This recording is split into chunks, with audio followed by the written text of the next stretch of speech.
नमस्कार दोस्तों, मैं हूं विवेक सिंह। फ्यूचर आईटी पे आप सब लोगों का स्वागत है। तो आज हम लोगों का डेफिनेट इंटीग्रेशन का आज लास्ट क्लास है और आज की क्लास में हम लोग सिर्फ और सिर्फ क्वेश्चंस करेंगे जो जेई मेन और जेई एडवांस में आए हुए हैं।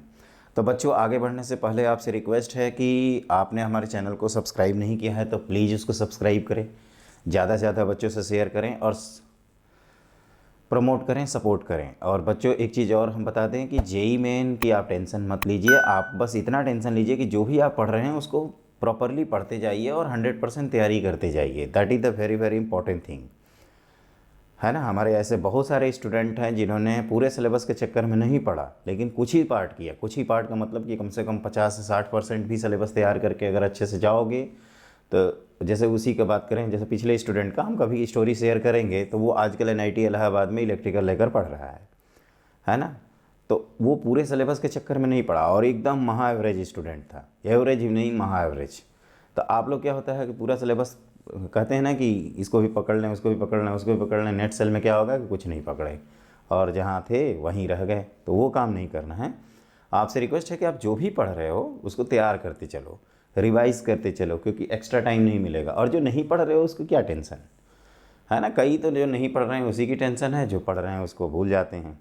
वो मत करना। जैसे फॉर एग्जांपल अगर 20 चैप्टर हैं तो मैं ये नहीं कहता कि आप 20 को 20 जाके परफॉर्म करो। आपको भी पता है कि 20 नहीं करना है, लेकिन हाँ 15 से 16 चैप्टर हमें करना है। लेकिन वो कब करेंगे? जब जैसे हम जो पढ़ते जा रहे हैं वो आप भी रिवाइज़ करते जाइए, है ना। थोड़ा सा स्पीड अप धीरे धीरे कोर्स करेंगे।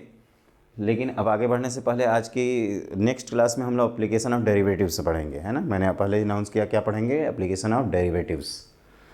तो आगे बढ़ हम लोग आज 10 से 12 क्वेश्चंस करेंगे total JEE Main JEE Advance के। तो लेट पी ऑफ एक्स अब स्टार्ट करते हैं, ठीक है ना। हमने ऑलरेडी क्या क्या पढ़ रखा है डेफिनेट इंटीग्रेशन में। तो properties of definite integral, definite integral by substitution, laminate जो डेफिनेट इंटीग्रल अगे लिमिट ऑफ सम, जिसमें पार्ट ए पार्ट बी भी पढ़े थे।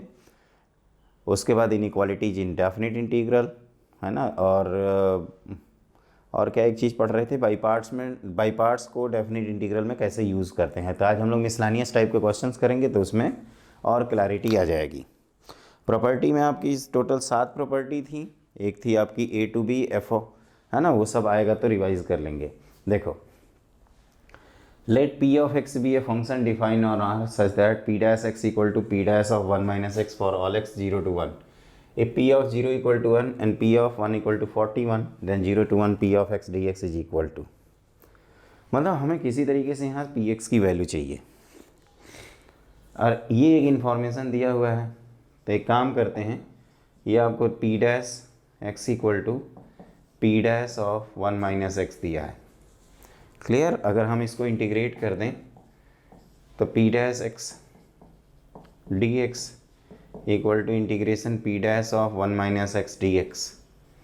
तो इसका क्या पढ़े थे, पी ऑफ एक्स, है ना, देखते जाना। और इसका तो पी ऑफ 1 माइनस एक्स, लेकिन यहाँ पे कोफिशिएंट ऑफ एक्स -1 है तो माइनस लगाएंगे, प्लस इंटीग्रेशन कांस्टेंट सी। तो यहाँ से आ जाएगा P of x plus P of 1 minus x equal to सी।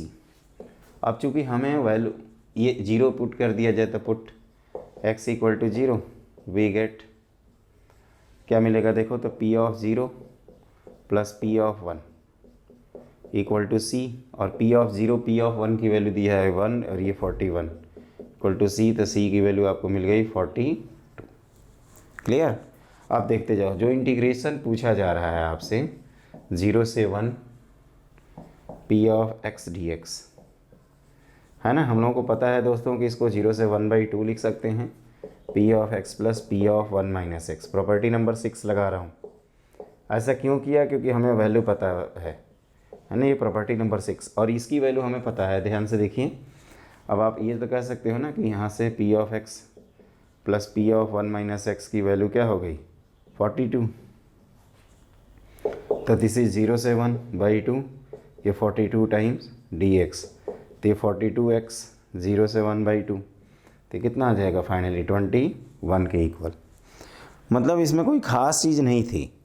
ख़ास चीज़ बस ये थी कि आपको बस इंटीग्रेट करना था और इंटीग्रेशन में इंटीग्रेशन कांस्टेंट की वैल्यू रखनी थी। एक चीज़ और दोस्तों, जैसे कई स्टूडेंट कहते हैं कि सर जब आप इधर इंटीग्रेट कर रहे हो तो इधर भी एक कांस्टेंट C1 और C2 ऐड कर दो, तो C1 माइनस C2 या C2 माइनस C1 को हम लोग नया C मान सकते हैं, उससे कोई फ़र्क नहीं पड़ेगा।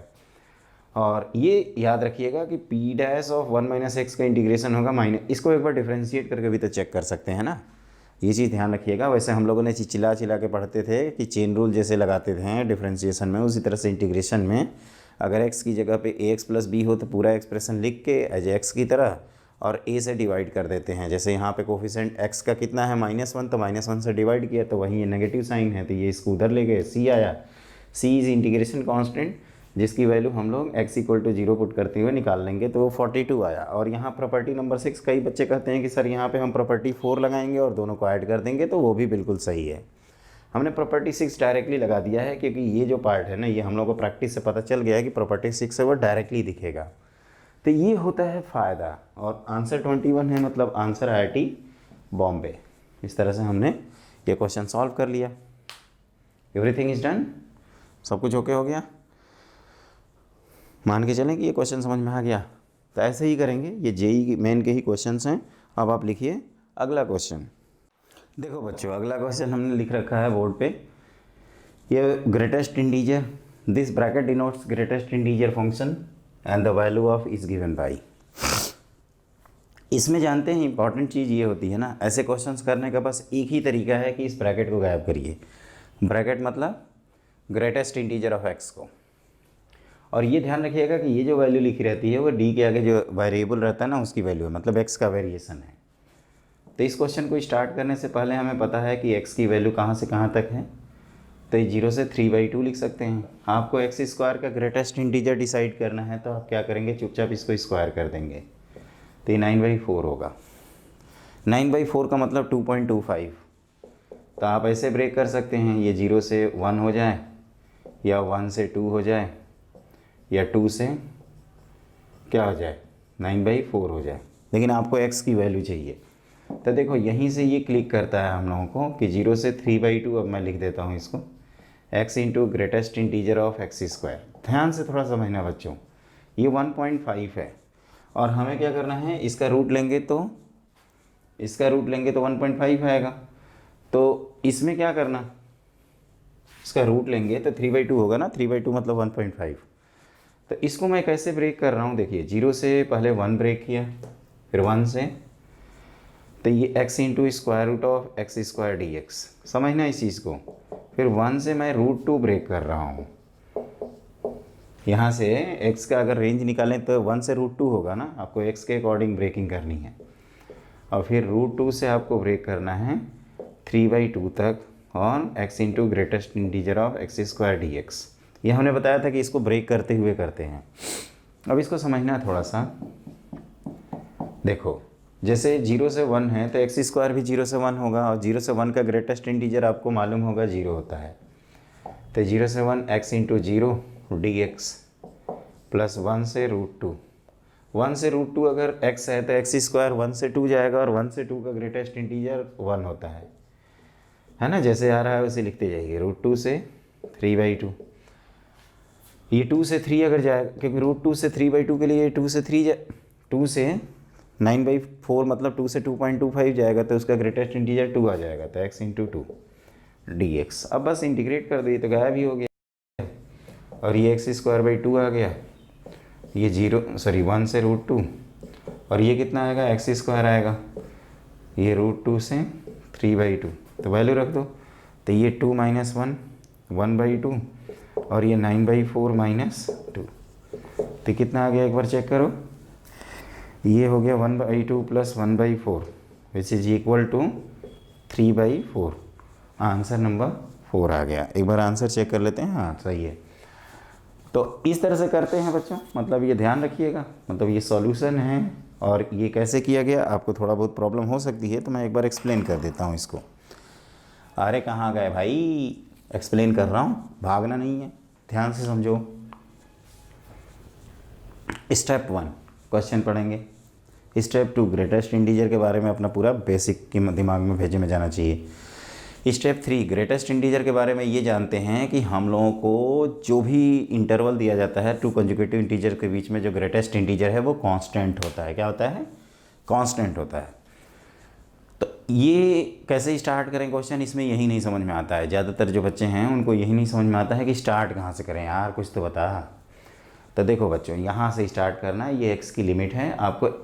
अब जैसे यहाँ पे x पे लगा रहता है ना, तो हम x के आउट सोचते हैं। अब x स्क्वायर है या x क्यूब है, तो यहाँ क्यूब के जैसे स्क्वायर के लिए स्क्वायर कर दिया, क्यूब के लिए क्यूब करते। तो कुल मिला के जिस पे ब्रैकेट लगा हो उस एक्सप्रेशन को निकाल के और इसको डिसाइड करेंगे कि कौन कौन से रेंज में कितनी कितनी वैल्यू है। तो जैसे एक्स स्क्वायर निकाला तो 0 से 9/4 आया। अब 0 से 9/4 में ग्रेटेस्ट इंटीजर 0, 1 और 2 हो सकता है। तो 0 के लिए 0 से 1 ब्रेक किया, फिर 2 के लिए 2 से, जैसे 1 के लिए 1 से √2 गए, और 2 के लिए √2 से √2 मतलब 1.414, और आपको 1.5 ही चलना है तो 1.414 से 1.5 चले, ठीक है ना। 414 मत रखिएगा क्योंकि ये फ्रैक्शनल वैल्यूज़ है, √2 को √2 ही रखिएगा, है ना। तो उसके बाद क्या हुआ, इसके बाद हम लोगों ने ये सोचा कि उसके बाद क्या है, सिंपल ये ब्रेकिंग है। इसमें ये डाउट हो सकता है कि नंबर्स आए कहाँ से। तो बच्चों ये इसके अकॉर्डिंग आ रहे हैं, ये greatest integer of x square के अकॉर्डिंग। किसके अकॉर्डिंग आ रहे हैं मेरे को नहीं पता, तो आप क्या बोलोगे, जल्दी बोल बोल बोल बोल। तो कहोगे सर ये greatest integer of x square में एक्स स्क्वायर के अकॉर्डिंग वो नंबर्स आ रहे हैं 1, √2। अब मान लीजिए जैसे यहाँ पे कुछ और रहता, 4 रहता, 4 नहीं कुछ ज़्यादा ही बड़ा हो जाएगा, 0 से 2 रहता, तो 0 से 4 जाते, तो वो 0 से 1, 1 से √2, √2 से √3, √3 से √4 जाते, ऐसे करके √4 मतलब 2 तक जाते। तो इस तरह से हम लोगों ने ये क्वेश्चन कंप्लीट कर लिया है। आई होप आपको समझ में आ गया होगा, और ये बहुत अच्छा क्वेश्चन है, इसलिए इस पर स्टार मार्क कर लीजिएगा। और इसको हम कहेंगे ऐसे क्वेश्चंस बार बार रिवाइज करते रहिएगा, क्योंकि कई लोगों की बैंड बज जाती है मॉड ग्रेटेस्ट इंटीजर देखते ही। मॉड ग्रेटेस्ट इंटीजर और फ्रैक्शनल पार्ट, और आपका लॉगरिथम, एक्सपोनेंशियल, और एक आपका कंपोजिट फंक्शन, यही प्रॉब्लम परेशान करता है, और कहीं कैलकुलस में कोई प्रॉब्लम नहीं होती है। तो आप इसी बात पे लिखो नेक्स्ट क्वेश्चन। देखो बच्चे, मैंने अगला क्वेश्चन बोर्ड पे लिख रखा है। इस क्वेश्चन के पीछे कराने का मेरा बस और सिर्फ एक ही मतलब है कि ये जो है वो परफेक्ट स्क्वायर है, और यहाँ पे रूट की इंपॉर्टेंस बढ़ जाती है। इंडेफिनिट इंटीग्रेशन पढ़ते थे तो उसमें square root of x square को हम लोग बार बार गलती से एक्स लिख देते थे और कहते थे कि ये सिंपलेस्ट केस मानते हुए चलो। लेकिन यहाँ पे क्या होता है, एक्स लिखेंगे -x लिखेंगे, ये मॉड के अकॉर्डिंग ब्रेक होगा। तो इसमें ऑल अबाउट ये जो गेम है वो ये है कि आप इतना कॉमन सेंस आपको समझ में आ गया होगा कि दिस इज़ 1 - 2 sin x का परफेक्ट वो होल स्क्वायर है। तो ये मॉड को ब्रेक कर देंगे 0 से pi, modulus of 1 - 2 sin x/2, clear, dx। अब मॉड पॉजिटिवली ब्रेक होगा या नेगेटिवली ब्रेक होगा, उसके लिए इंटरनल क्वांटिटी को रखते हैं। तो 1 - 2 sin x/2 की वैल्यू 0, तो साइन ऑफ x/2 कितना आएगा, 1/2। अब x आपका 0 से पाई है तो x/2 0 से π/2 होगा, और साइन हाफ sin π/6 पे ही आता है, तो x की वैल्यू हो जाएगी π/3। मतलब हम 0 से π/3 चलें और π/3 से π/2 चलें। मतलब आप चाहो तो ब्रेक कर सकते हो, साइन स्कीम ऑफ, है ना। ये हम जल्दी जल्दी लिख देते हैं तो कई लोगों को समझ में नहीं आता है, ऑफ 1 - 2 sin x/2। तो ये बच्चों, ये मैं कह रहा हूँ कि आपको 0 से पाई जाना था, बीच में एक भाई साहब पड़ गए π/3 के नाम पे।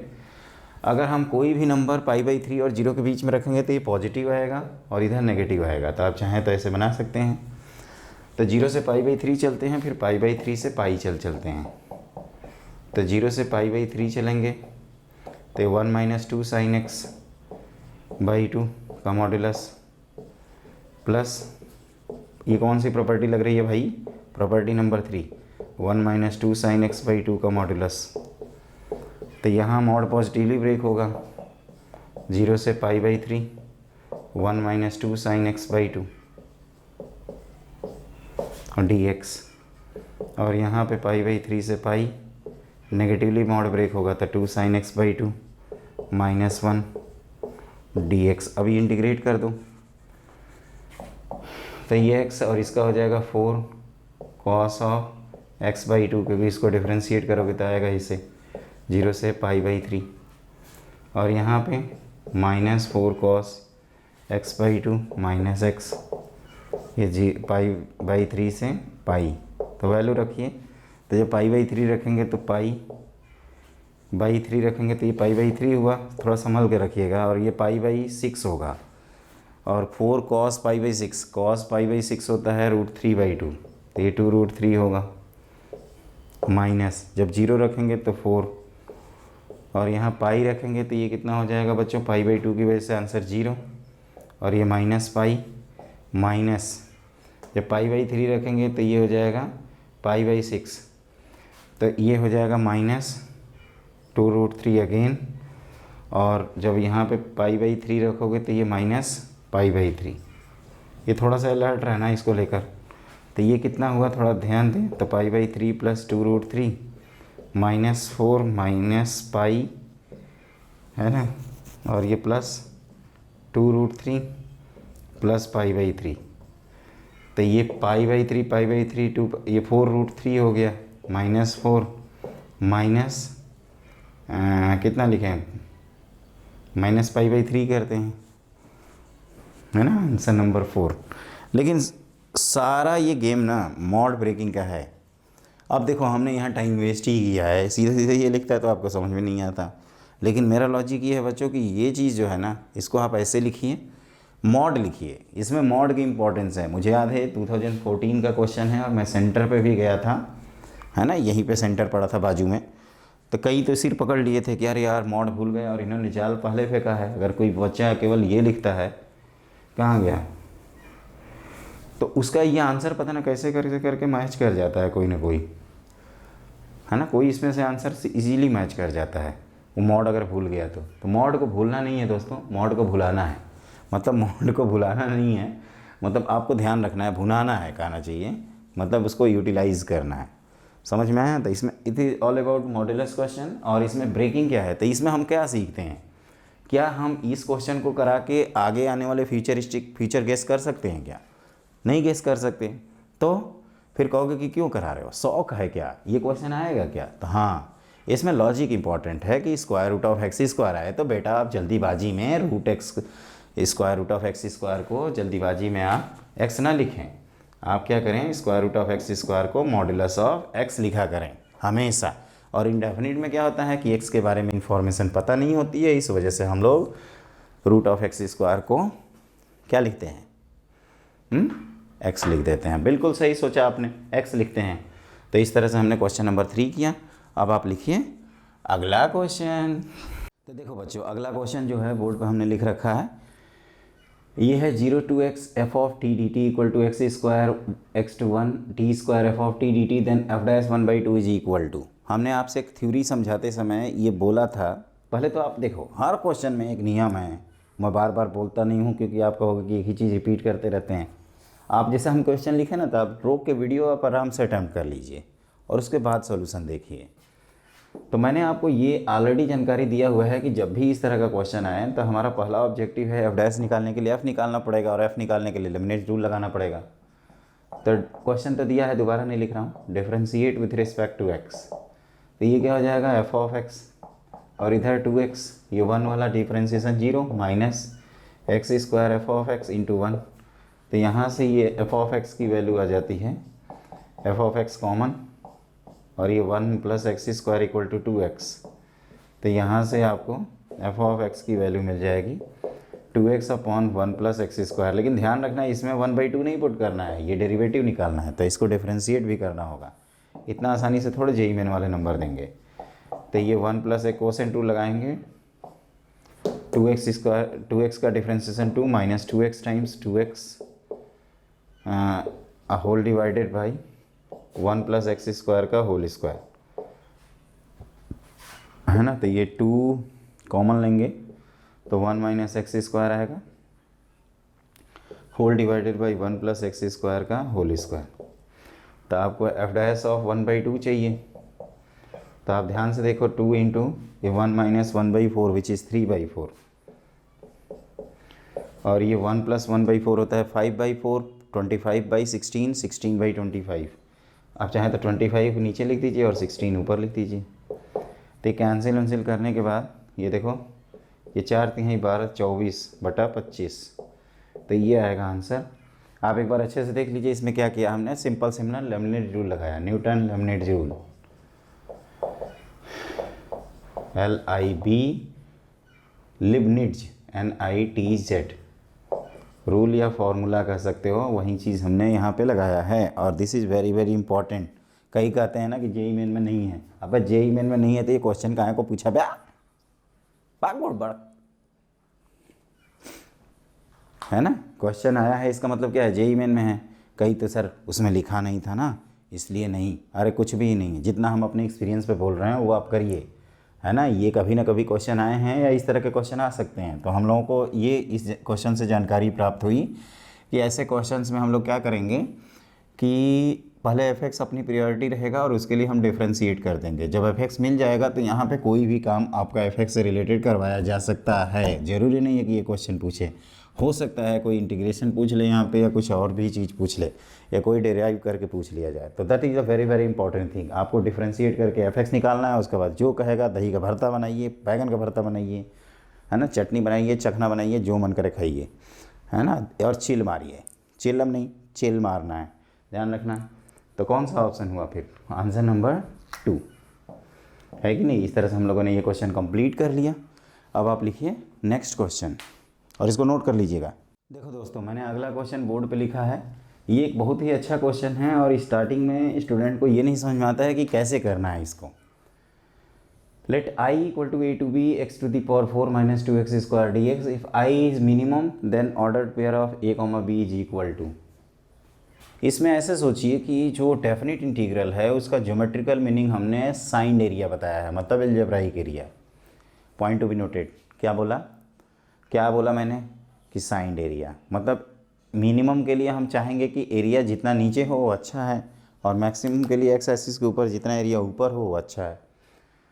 तो यहाँ पे क्या करते हैं हम लोग कि एफ ऑफ एक्स जो है ना इंटीग्रेंड, इसको मान लेते हैं x की पावर 4 माइनस 2x स्क्वायर। वैसे हमने ग्राफ नहीं स्केच करवाया है, लेकिन आप जैसे ही इसको इस तरह से लिखेंगे आपको तुरंत एहसास होगा कि ये इस तरह से लिखा जा सकता है।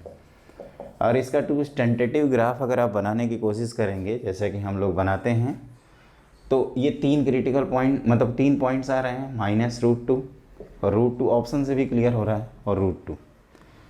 तो ये वैल्यू 0 है और इसके आगे पॉजिटिव, मतलब ये कुछ ऐसे बनेगा इसका ग्राफ अगर टेंटेटिवली बनाए तो, है ना। समझना इस चीज़ को, ये है tentative approximate graph of y equal to f of x. इसको डेरिवेटिव से भी बना सकते हैं लेकिन कोई मतलब नहीं है।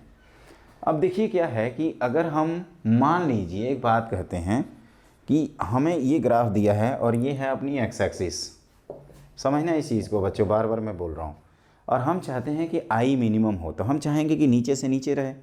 तो मैक्सिमम नीचे कितना कर सकते हैं, तो आप कह सकते हो कि मैक्सिमम नीचे आप इतना कर सकते हो सर, है ना। इसको ए बना दो और इसको बी बना दो, क्योंकि अब इससे मिनिमम कुछ नहीं हो सकता। अगर हम ए को ये बनाएंगे तो जैसे मान लीजिए ये -4 है और ये -4 तो -8, और अगर एक ए इसको बनाओगे तो केवल -4 वैल्यू आएगी। तो -4 और -8 में ऑब्वियसली -8 लेस होता है, -4 ग्रेटर होता है। और अगर ए इधर रखेंगे, बाई चांस मान लीजिए एक बात कहते हैं, रख ही देते हो थोड़ी देर के लिए यहाँ पे ए को, और इधर या तो बी को, जैसे एक ऑप्शन ये दिया हुआ है ना -2 से 2, तो -2 यहाँ होगा और 2 इधर होगा। तो आप देखोगे तो कुछ पॉजिटिव पार्ट इसको कैंसिलेशन करने लगेगा। और मैंने आपको क्या बताया था कि डेफिनेट इंटीग्रेशन का मतलब अलजेब्राइक एरिया होता है। तो अगर हम चाहते हैं कि इंटीग्रल की मिनिमम वैल्यू आए तो हम एरिया को नीचे ही नीचे चाहेंगे। तो नीचे नीचे मैक्सिमम कितना चाहोगे, तो आप कहोगे सर ए की वैल्यू -√2 लिखिए चुपचाप, और hence for I to be minimum we must have, yes, simply we have a equal to -√2 and b equal to +√2, है ना। तो ऑप्शन नंबर कौन सा हो जाएगा, सेकंड ऑप्शन। आप ऐसे सोचो कि ये वाला रखने से माइनस लिख ही देता हूँ, -2 से 2, अगर 2 इधर ही होगा कहीं तो क्या होगा, ये जो पार्ट है ये तो कैंसिल करेगा ना। जैसे मान लो कि ये -8 जो मैं बोल रहा था फॉर एग्जांपल, तो ये कुछ पॉजिटिव पार्ट तो -8 को और बढ़ा देगा ना, तो हमारे को मिनिमाइज चाहिए। तो ये है बस इसमें कंसेप्ट। इसमें बेवकूफ़ियाँ कहाँ कहाँ होती हैं, जो हम लोग गलतियाँ करते हैं और जो ट्रैपिंग होती है। हमारे ख्याल से ये क्वेश्चन नंबर 5 है बच्चों, ध्यान रखना। यहाँ पर हम ट्रैप कहाँ होते हैं एग्जाम हॉल में, फालतू का सोचते हैं कि कैसे कैसे ग्राफ बना लें, फिर पता ना क्या क्या आता रहता है।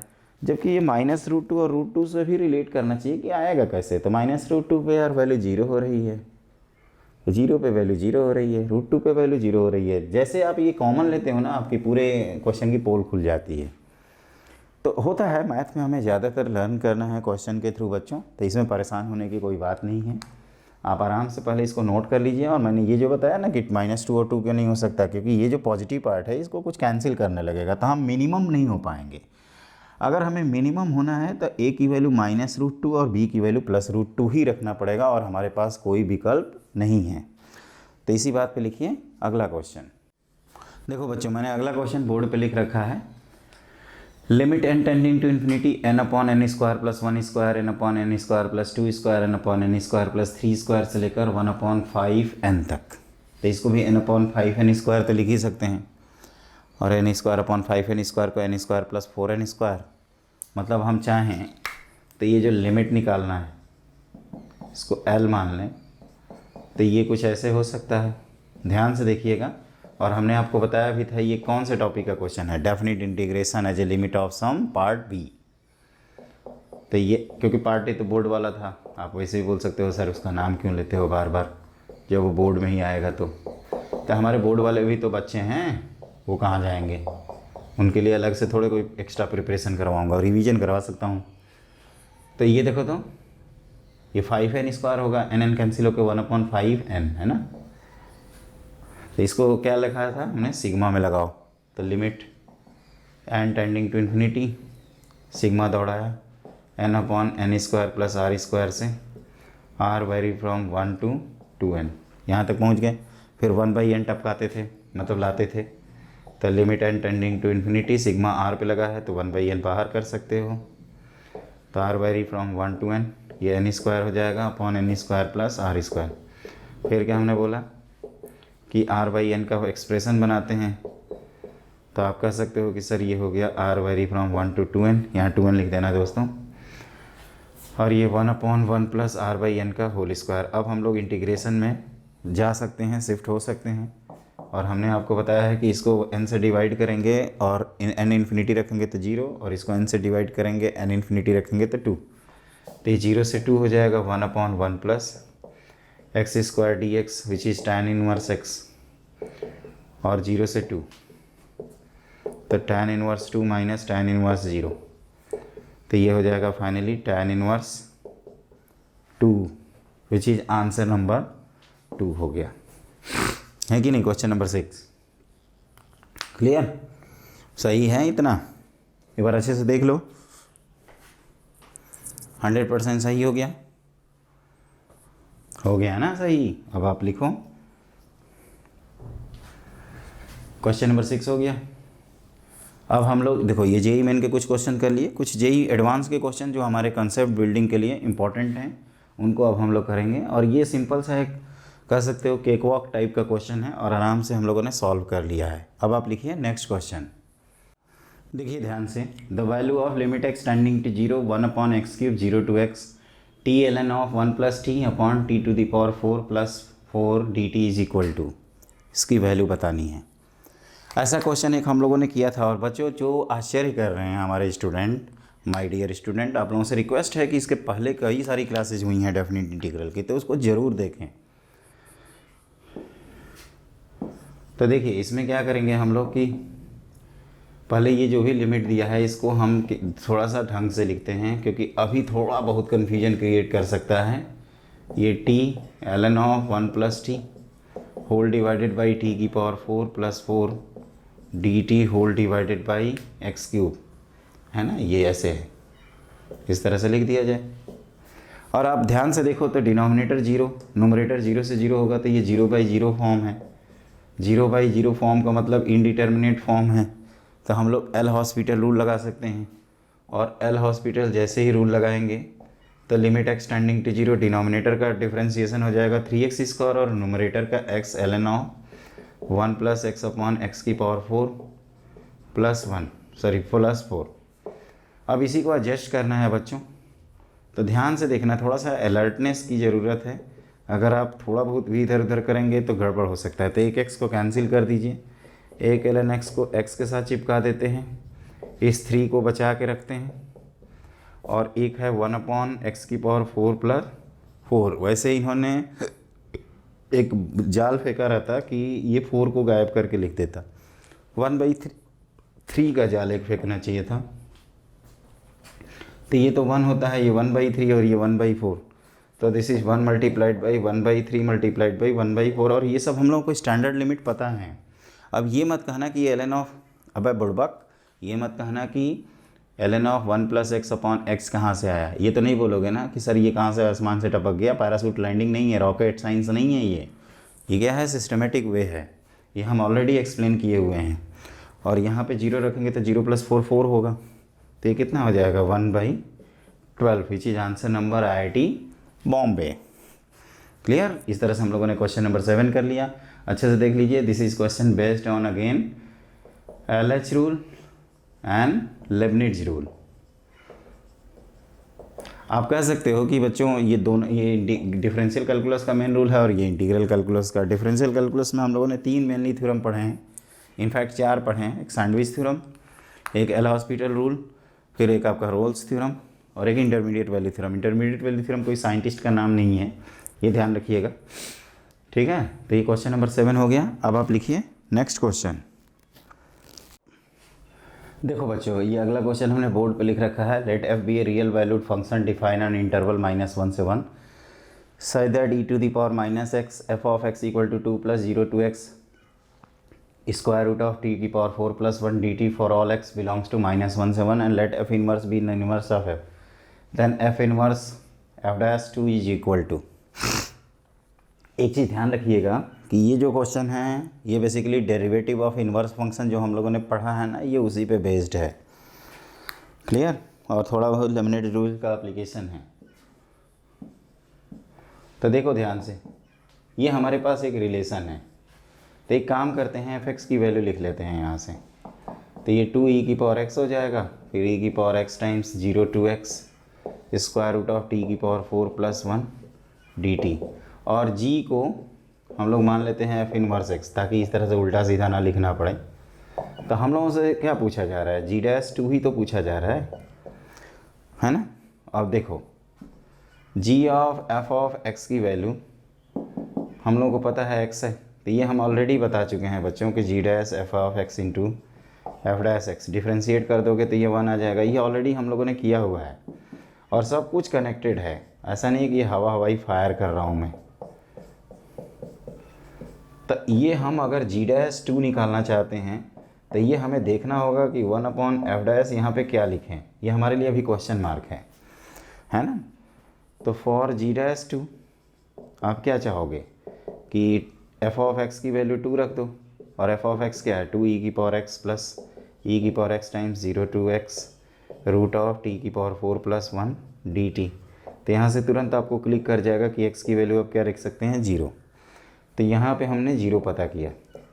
अब f' की बात करें तो f' आया 2e⁻x plus e⁻x times 0 to x square root of t⁴ + 1 dt plus e⁻x ने e⁻x, अब इसको किया तो ये x⁴ + 1 लेबनिट्ज रूल लगा रहा हूँ, और f'0 कितना है, तो f'0 है 2 प्लस यहाँ से 1, यहाँ से तो ये 0 हो जाएगा, ये 1 मल्टीप्लाइड बाई 0 + 1, तो ये आ जाएगा 3। तो हैंस आप कह सकते हो कि g'2 की वैल्यू आ जाएगी 1/f'0 विच इज़ 1/3। लेकिन इतना आसानी से ये क्वेश्चन हमने जो बताया है वो इतना आसान है नहीं। ये क्वेश्चन शुरू में सबकी पैंट बच जाती है, इसमें यही नहीं समझ में आता है कि इस e⁻x को इधर ले जाना है। यही तो जेई है, यही IIT है।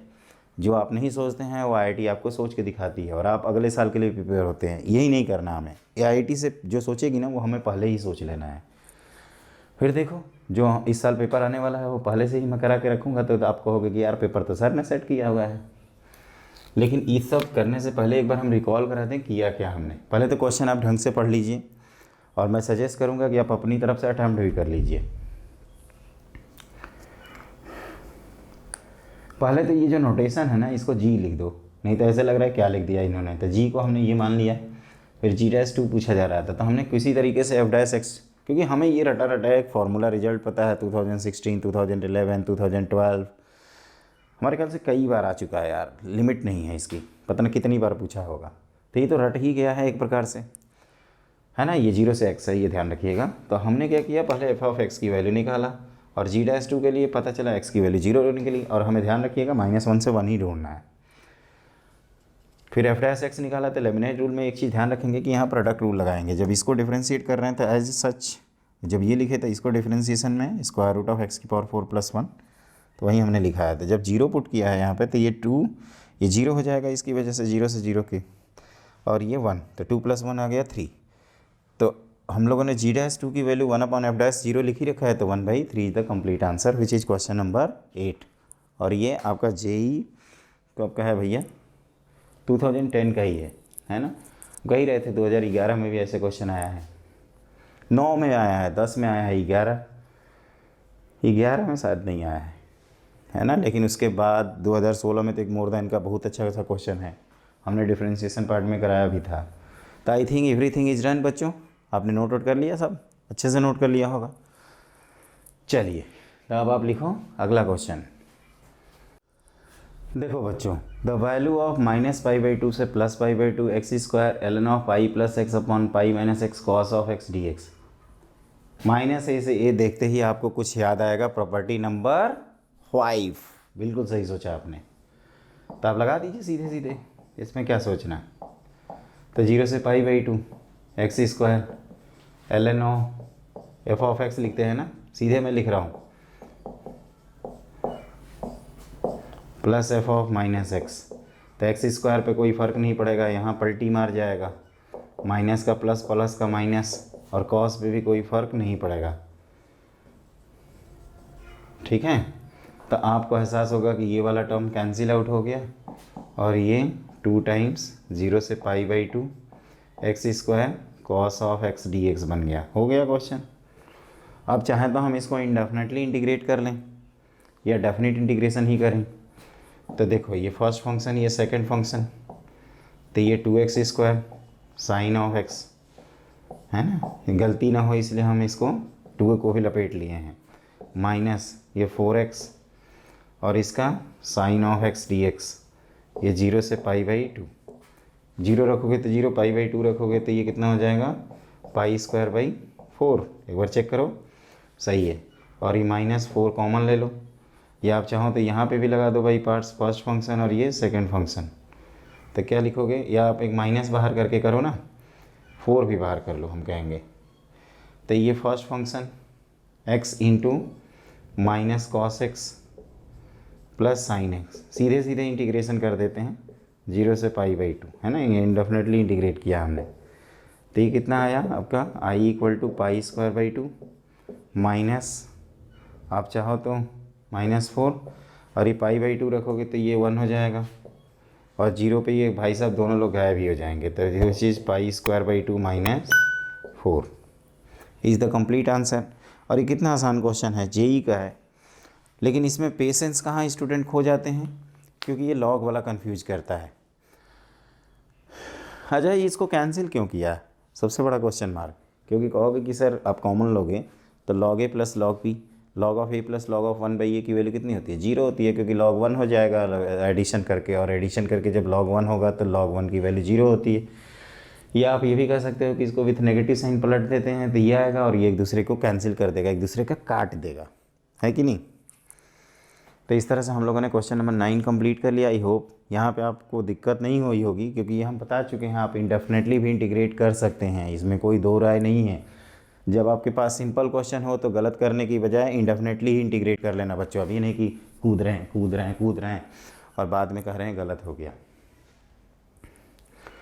ठीक है, तो अब आप लिखिए नेक्स्ट क्वेश्चन। देखिए अगला क्वेश्चन हमने इंटीजर टाइप का लिखा है। The value of 0 to 1 4x³ d2i/dx² 1 - x² whole to the power 5 dx।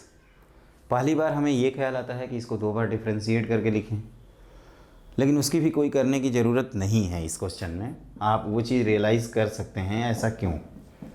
तो देखिए ये 0 से 1 4x³, और नोटेशन को सिंपल रखने के लिए मैं इसको ऐसे लिख सकता हूँ x² की पावर 5, और यहाँ डबल डैश कर देते हैं, है ना, dx, क्योंकि हम इंटीग्रेशन बाई पार्ट्स लगाना चाहते हैं, थोड़ा ध्यान देना। तो इस पूरे को मान लेते हैं सेकंड फंक्शन और इसको मान लेते हैं इसको फर्स्ट फंक्शन।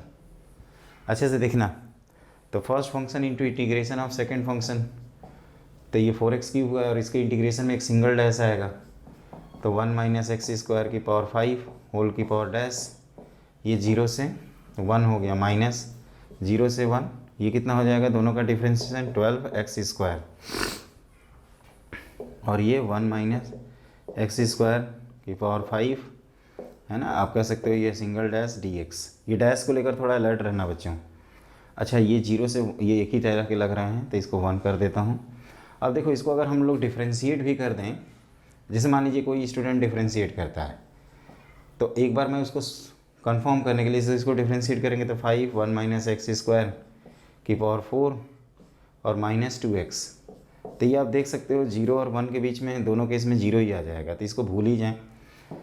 और यहाँ पे अगर बात करें तो फिर से फर्स्ट फंक्शन और ये अपना सेकंड फंक्शन, सिमिलर टर्म, तो ये -12x², और इसको डिफ्रेंशिएट करेंगे तो 1 माइनस एक्स स्क्वायर, ये 0 से 1 minus of -24 times x 1 minus x square, और यहाँ पे 5 dx, ये 0 से 1, ये अगेन 0 हो जाएगा।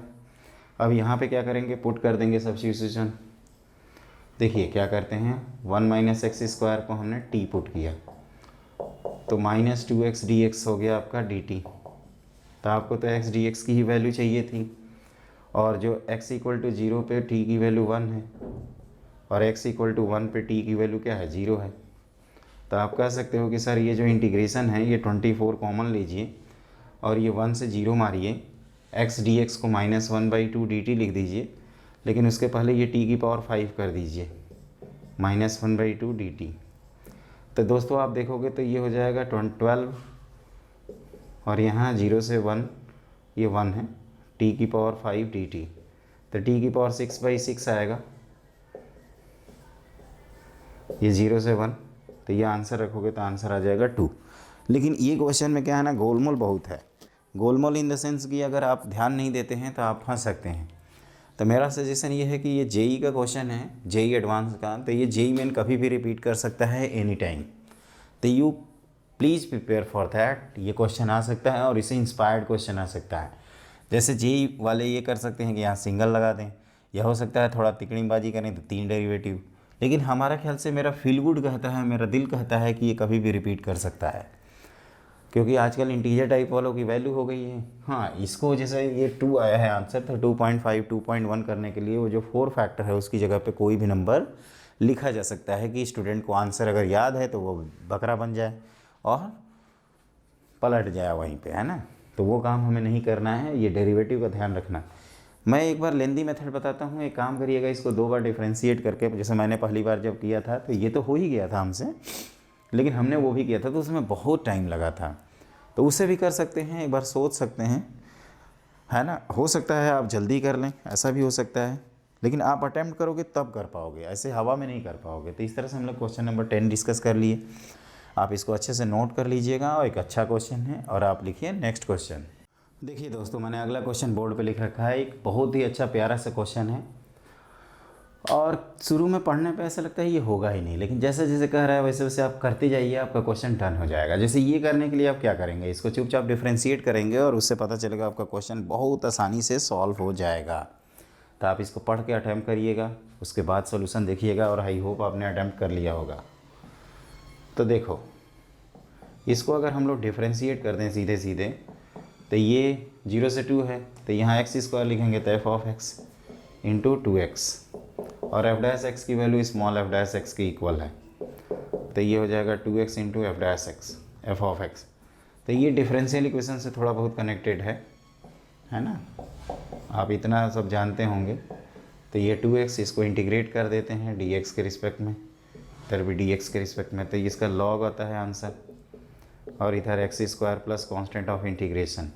और चूँकि हमें दिया हुआ है कि f(0) की वैल्यू कितना है, 0, सॉरी f(0) की वैल्यू 1 है, तो आप कह सकते हो कि सर ln 1 लिख दीजिए, और इधर c, तो c की वैल्यू आ जाएगी 0, तो f(x) आपको मिल गया x², sorry ln of f(x) मिल गया, ऐसे कह सकते हो ना। ln of F of x की value x square plus zero, तो यहाँ से एफ ऑफ एक्स मिल गया आपको ln ऑफ एक्स स्क्वायर।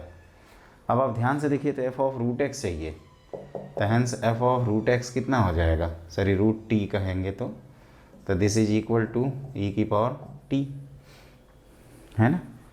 तो हैंस एफ ऑफ एक्स की वैल्यू चाहिए हो गई आपकी ये 0 से एक्स स्क्वायर ई की power t d t, which is e की पावर टी, ये 0 से एक्स स्क्वायर, तो ये हो गया ई की पावर एक्स स्क्वायर माइनस 1।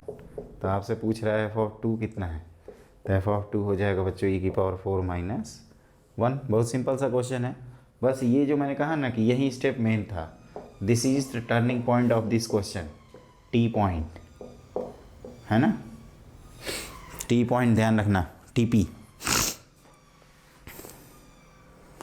समझ में आया।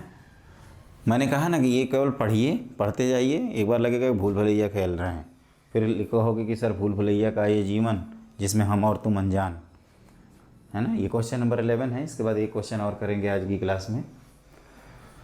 तो मेरे ख्याल से I think everything is done for you and I clearly, एक बार फिर से बताऊं, चलो भैया बता दूं, इसको पकड़ो और डिफ्रेंशिएट कर दो लेमिनेज रूल से। हमने आपको ये बचपन से सिखाया है कि जब भी भाई साहब टी दिखे 99% लेमिनेज रूल होता है यार। फिर ये देखो, ये क्यों दिया है, तो इसको यहाँ रखो, एफ ऑफ एक्स के बारे में सोचो, क्योंकि एफ ऑफ एक्स ही निकालना है, कैपिटल एफ ऑफ एक्स के बारे में पूछ रहा है, तो उस तरह से हमारा ये क्वेश्चन सॉल्व हो जाएगा, है ना। और आंसर आ जाएगा e to the power 4 minus 1, which is answer number IIT Bombay, है ना। तो इस तरह से हमने आज की क्लास का अब लास्ट क्वेश्चन करेंगे। तो लिखिए नेक्स्ट क्वेश्चन। देखो बच्चों, ये क्वेश्चन हमने लिख रखा है JEE 2013 का है, और ये क्वेश्चन नंबर अपना 12 हो गया, 1 दर्जन कंप्लीट हो गया क्वेश्चन। ये क्वेश्चन मैं कराने के पहले मैं सोच रहा था कि इसको छोड़ दूँ, फिर लगा यार JEE मेन वाले बार बार कॉपी करते रहते हैं और इसको पूछते हैं। वैसे इसमें 2 आंसर हैं और मोस्टली स्टूडेंट 2-2 आंसर टिक कर देते हैं, जबकि इसमें लॉजिक ये है केवल 1 आंसर आता है। और वो कैसे आता है, वहाँ तक कैसे पहुँचते हैं, पहली बात तो भैया ये देख के और ये देख के आपको लिमिट एज ए सम की याद आ जानी चाहिए, definite integration as a limit of sum. तो ये इन्फिनिटी किया हम, देखो यहीं पे सिग्मा दौड़ा रहे हैं, आर की पावर ए लिखा, a r vary from 1 to n। यहाँ देखो तो n plus 1 to the power a minus 1, और ये थोड़ा ध्यान से देखिए तो n square a times n into n plus 1/2। थोड़ा समझिएगा इस चीज़ को बच्चों, क्योंकि अभी हमें इसमें n चाहिए, थोड़ा ध्यान देना। मैं बार बार बोल रहा हूँ, इसके बाद का स्टेप जो है ना वो टिपिकल है, 1/n क्रिएट किया, फिर जैसे जैसे कह रहे हैं ना वैसे वैसे करते जाओ, r/n किया, तो एक प्रकार से हमने a प्लस 1 कर दिया है, पला पावर n की पावर a और n की पावर 1, n की पावर a प्लस 1, यहाँ माइनस 1 है तो 2 यहाँ एडजस्ट कर देते हैं डिवाइड करके 1/n की पावर a माइनस 1, और यहाँ पे भी a, और यहाँ पे आप कह सकते हो 1/2, 1 प्लस 1/n। तो जब इन्फिनिटी जाएगा वैल्यू तो ये सीधे सीधे लिख दोगे 0 से 1 x की power a dx whole divided by, ये तो 1 हो जाएगा, और ये a प्लस 1/2, और जैसे ही इसको सॉल्व करेंगे 1 अपॉन ये a plus 1 into a plus 1/2 आएगा, which is given to be 1/60।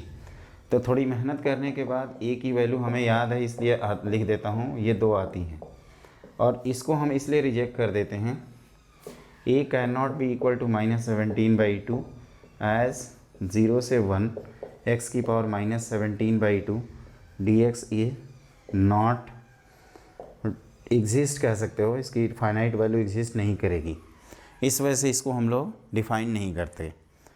Clear. देखो इतना कहोगे कि सर इतना जल्दी उड़ाओगे तो यार तो ये रॉकेट साइंस मार रहे हो आप, हद कर दी यार सर आपने, इतना हम आए थे कि एकदम आराम से करोगे और आपने हद कर दिया साला, ऐसे कर रहे हो। कहो कि सर इतना फास्ट करना था तो हम 10 घंटे वाला क्रैश कोर्स ना कर लें, 20 घंटे वाला, है कि नहीं, एक के दिन में पूरा मैथ पढ़ लें। इतना आसानी से आप क्यों समझा रहे हो, क्यों समझा रहे हो, है ना। तो देखो कहो कि आराम से समझाओ, नहीं तो फिर ठीक नहीं होगा। चलो भाई ठीक नहीं होगा तक सोचते हैं, ये 1 2 3 से लेकर n तक है, इसको ओपन करोगे तो आएगा ना 1 की पावर a, 2 की पावर a, 3 की पावर a, n की पावर a। ये तो हमने वही लिखा है, इन भाई साहब को एन करके एन स्क्वायर ही कर दिया क्योंकि एन टर्म्स थे, और ये 1 2 3 से लेकर एन इंटू एन प्लस 1/2, यहाँ से दो एन बाहर खींचने की तैयारी में है। लेकिन पहले हमने इसमें ये किया था एन की पावर ए और एन की पावर ए 1 और एन की पावर ए प्लस 1, तो आप कहोगे ना कि डिवाइड भी करना पड़ेगा, तो यहाँ हमने आप ऐसे समझिए कि एन की पावर ए माइनस 1 से डिवाइड किया, और हमारे पास अभी 2 एन थे तो इसको डिवाइड किया हूँ, तो ये एन स्क्वायर कैंसिल आउट हो गया है, एक एन कैंसिल हो गया है, 1/2 दिख रहा है, और ये 1 प्लस 1/n दिख रहा है। ऐसा इसलिए दिख रहा है क्योंकि हम n टेंडिंग टू इन्फिनिटी करेंगे तो ये 1 हो जाएगा और ये a प्लस 1/2 आ जाएगा, और ये भाई साहब इंटीग्रेट होंगे 0 से 1 और x to the power a, तो x to the power a 0 से 1 का 1/a+1 होता है यार, इतना तो जानते होगे ना। उस पूरे वैल्यू को आप 1/60 के इक्वल कर दीजिए तो a की वैल्यू आ रही है 7 और -17/2। हम कह रहे हैं कि a की पावर -17/2 हम इसलिए रिजेक्ट करेंगे क्योंकि हम बीच में इंटीग्रेशन लगाए हैं और 0 से 1 है x की पावर a। अगर हम a की वैल्यू -17/2 मैं यहाँ लिख के दिखा देता हूँ बड़ा बड़ा, ताकि आपको थोड़ा बड़ा बड़ा दही बड़ा की तरह समझ में आए। अगर मान लीजिए इसको हम इंटीग्रेट भी करते हैं तो x की पावर -15/2 ये 0 से 1 लिखेंगे तो ये वैल्यू एग्जिस्ट ही नहीं करेगी। ये मैं कहना चाहता हूँ दोस्तों, आप करोगे तब ना समझ में आएगा, आप भी हवाई की तरह से देख रहे हो। तो इस तरह से हम लोगों ने ये क्वेश्चन कंप्लीट कर लिया, और जिसका फाइनल और सिर्फ आंसर 7 है ना, ये आंसर नहीं है, ये ध्यान रखिएगा, और ये भी नहीं है ऑब्वियसली, और ये भी नहीं है। तो ये जेई मेन में क्वेश्चन उलझाया जा सकता है, हो सकता है सेम ऑप्शन आ जाए और बकरा बन जाए, है ना। तो बकरा मत बनिएगा, हर चीज़ बकरा बनाइएगा और अच्छे से तैयारी करिएगा। इसके बाद हम लोग जो टॉपिक स्टार्ट कर रहे हैं अगली क्लास में हम पढ़ेंगे टेंजेंट नॉर्मल। देखो सीक्वेंस फिक्स है, एप्लीकेशन डेरिवेटिव में पहले टेंजेंट नॉर्मल पढ़ेंगे, फिर डेरिवेटिव एज ए रेट मेजरर पढ़ेंगे, increasing decreasing function, maximum minima, curve tracing, ये सब पढ़ाते हुए हम आपको आगे निकल जाएंगे। और वो मान के चलिए कि AOD आपका थोड़ा देर बड़ी बड़ी क्लासेज होंगी तो 6 से 7 क्लास का, 6 से 7 क्लास में ख़त्म हो जाएगा, लेकिन आपको मेहनत करनी पड़ेगी दोस्तों। ऑफलाइन क्लासेज में तो AOD हमारा 15-16 क्लासेज में चलता है, लेकिन आप जानते ही हो कि इसमें क्या होता है, 1 में टीचिंग होती है, और मैं उम्मीद करता हूँ कि आप इत्मीनान से पढ़ते होंगे, तो इसमें थोड़ा समय बच जाता है। और इन्जॉय करिए, हमारे चैनल को सब्सक्राइब करिए, लाइक करिए, शेयर करिए, और अपने दोस्तों के साथ हैप्पी रहिए, स्वस्थ रहिए, मस्त रहिए और पढ़ाई में व्यस्त रहिए। Have a great day.